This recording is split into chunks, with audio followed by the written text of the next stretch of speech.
भगवद्गीता अध्याय 10 विभूतियोग अध्यायाचा सारांश. भगवान कृष्ण सांगतात की न देव न महर्षी माझ्या जन्मास जाणतात. मी सर्वांचे मूळ कारण आहे. जो मला खरेच जाणतो अजन्मा अनादी असा तो भ्रमात राहत नाही आणि त्याची सर्व पापे नष्ट होतात. तत्वज्ञान, तप, दान, प्रसिद्धी असे गुण माझ्यापासूनच येतात. जो ही माझी दैवी शक्ती जाणतो तो दृढ भक्तीने माझ्यात स्थित होईल.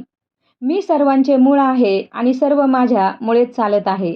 ज्ञानी लोक हे जाणून पूर्ण भक्तीने मला पुजतात. ज्याचे मन माझ्यात आहे, जीवन समर्पित आहे, माझ्या ऐश्वर्याबद्दल एकमेकांशी चर्चा करीत माझे भक्त नेहमीच संतुष्ट आणि आनंदी असतात.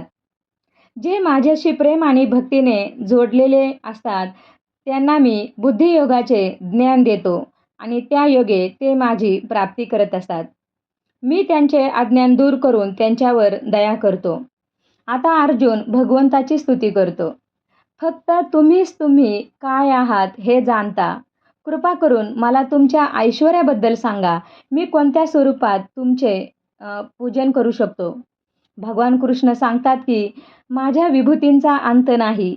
आदितीच्या मुलांमध्ये मी विष्णू आहे. सूर्य, चंद्र, मारुत, सामवेद, इंद्र, मन, चेतना आहे.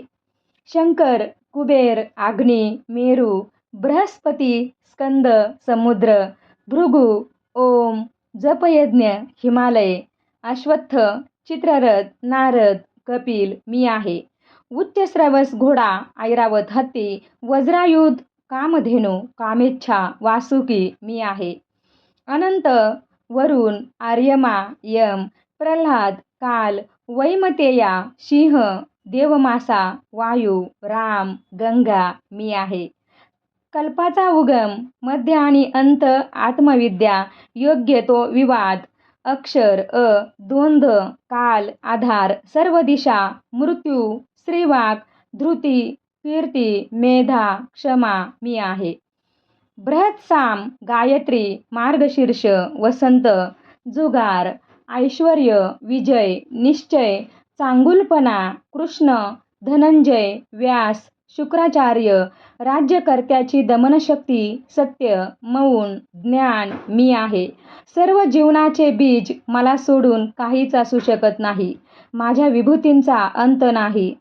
जो कोणी ऐश्वर्यवान, बुद्धिमान, शक्तिशाली आहे तो माझ्या ऐश्वर्याचा भाग आहे.